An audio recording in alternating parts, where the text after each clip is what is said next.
Hello everyone, welcome back to my channel The Commerce Equations. In today's class, we will be studying about the classification of commerce. In this video, we will be covering about the classification of commerce, or we can say that the types of commerce.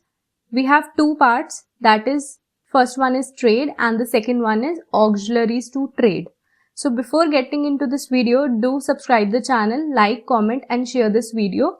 So if we classify the commerce, it is of two main types. We have two main types of commerce. The first one is trade and the second one is auxiliaries to trade. Auxiliaries to trade को हम aids to trade भी बोलते हैं. Okay? Or we can say that aids to commerce. Okay? So we will be studying this one by one. First one is trade. Trade क्या होता है? Trade is the direct buying and selling of goods and services. जब हम goods and services को direct bye करते हैं या फिर उनको डायरेक्ट सेल आउट करते हैं, उस प्रोसेस को हम क्या बोलते हैं? ट्रेड बोलते हैं. ठीक है, उसको हम फर्दर टू पार्ट्स में डिवाइड करते हैं. टू टाइप्स ऑफ ट्रेड होता है. First one is internal trade and the second one is external trade. Okay, so internal trade क्या होता है? जब हम ट्रेडिंग करते हैं डोमेस्टिकली. डोमेस्टिक मतलब with in the countries border. जब हम अपनी कंट्री के बॉर्डर के बीच में रह के हम ट्रेडिंग करते हैं, बाइंग करते हैं या फिर सेलिंग करते हैं गुड्स एंड सर्विसेज की, उसको हम बोलते हैं इंटरनल ट्रेड. इंटरनल ट्रेड और डोमेस्टिक ट्रेड. ओके, अब जो इंटरनल ट्रेड होती है वो फर्दर टू टाइप्स की होती है. Number one is wholesale trade and the number two is retail trade.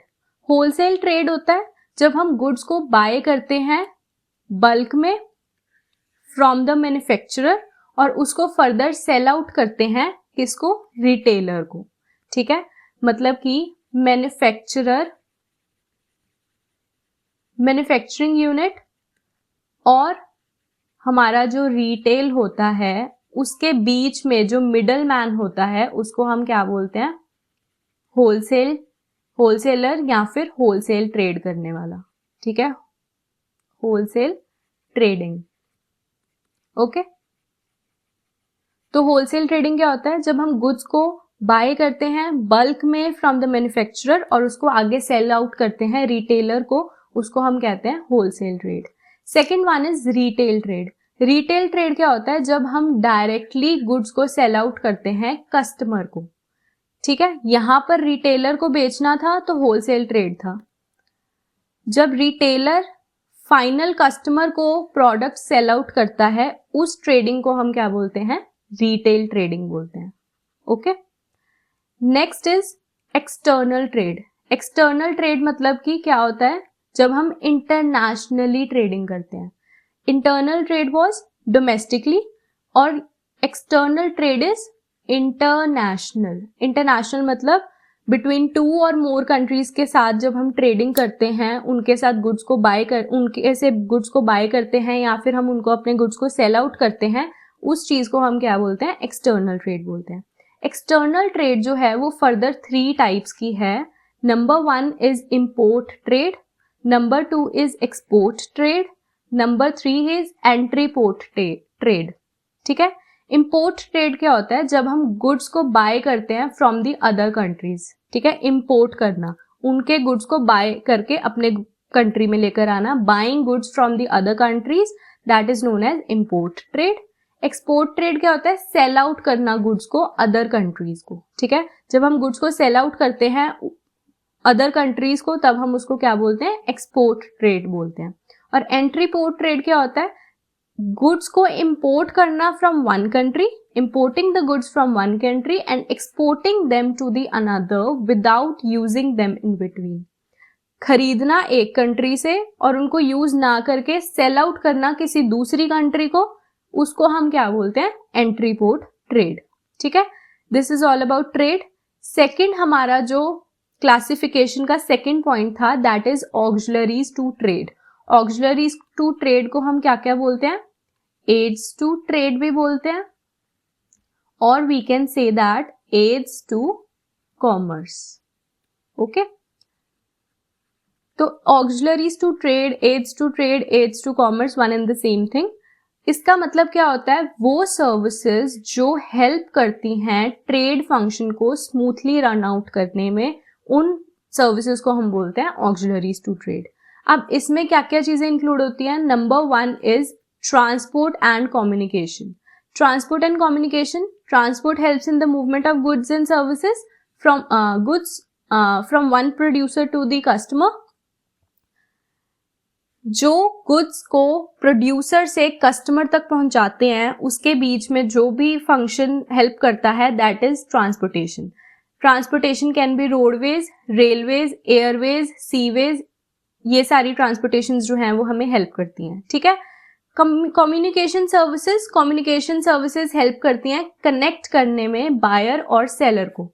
Buyer और सेलर के बीच में जो लिंक क्रिएट करती हैं वो कम्युनिकेशन सर्विसेज करती हैं। We have phones, we have emails, we have advertisements, ये सारी चीजें हेल्प करती हैं कि वो आपस में कम्युनिकेट कर पाए अबाउट द ट्रेडिंग। और जो बेसिकली गुड्स को एक मतलब प्रोड्यूसर से कंज्यूमर तक पहुंचाती हैं, वो होता है हमारी transportation. Next one is banking and finance. Banking और फाइनेंस क्या है? वो प्रोवाइड करते हैं फाइनेंशियल सपोर्ट, पैसे की सपोर्ट प्रोवाइड करना, फाइनेंशियल सपोर्ट प्रोवाइड करते हैं हमारे बिजनेसेस को। कैसे? लोन्स देकर, क्रेडिट पे पैसा देकर, बैंकिंग सर्विसेज प्रोवाइड कर कर, ठीक है।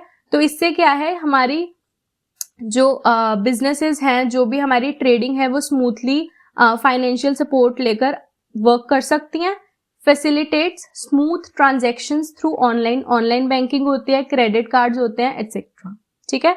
तो बैंकिंग एंड फाइनेंस क्या है? फाइनेंशियल सपोर्ट प्रोवाइड करती है हमारी ट्रेडिंग को या फिर हमारे बिजनेसेस को। Third one is insurance. Insurance क्या करती है? इंश्योरेंस प्रोटेक्ट करती है किसी भी टाइप ऑफ रिस्क से, ठीक है। हमारे बिजनेसेस को प्रोटेक्ट करती है फ्रॉम द रिस्क। रिस्क किस चीज का? थेफ्ट का, चोरी होने का, फायर, कोई एक्सीडेंट हो जाता है, कोई नेचुरल डिजास्टर आ जाता है, इन सब चीजों से प्रोटेक्ट करने के लिए कौन हेल्प करती है? हमारी इंश्योरेंस हेल्प करती है। For example, we have life insurances, property insurances, we have marine insurances, etcetera. ये सारी जो है इंश्योरेंसेज हेल्प करती हैं कि बिजनेसेस को कम से कम रिस्क जो है वो बेयर करना पड़े, ठीक है। Next one is warehousing. Warehousing क्या होता है? जहां पर हमारे गुड्स को स्टोर करके रखा जाता है, स्टॉक मेंटेन करके रखा जाता है। वो स्टोर्स जो है गुड्स को सेफली रखते हैं, स्टोर करके रखते हैं हमारे गुड्स को until they are needed for cell.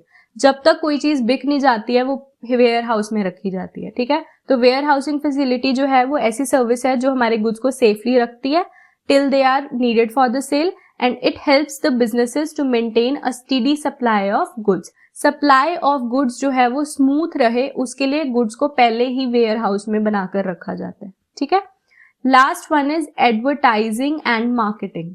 Advertising and marketing क्या हेल्प करता है? प्रमोट करने में हमारे गुड्स एंड सर्विसेज को, ताकि वो ज्यादा से ज्यादा क्या कर पाए? कस्टमर को अट्रैक्ट कर पाए, अपने गुड्स और अपनी सर्विसेज की प्रमोशन करना, ठीक है। इसमें हमारे टीवी एड्स आ जाते हैं, सोशल मीडिया आ जाता है, ऑनलाइन प्रमोशंस आ जाती हैं, बिलबोर्ड्स आ जाते हैं। ये सारी चीजें जो हैं, इवन के डायरेक्ट मार्केटिंग भी जो है हमारा एक इसी का ही पार्ट है, ठीक है।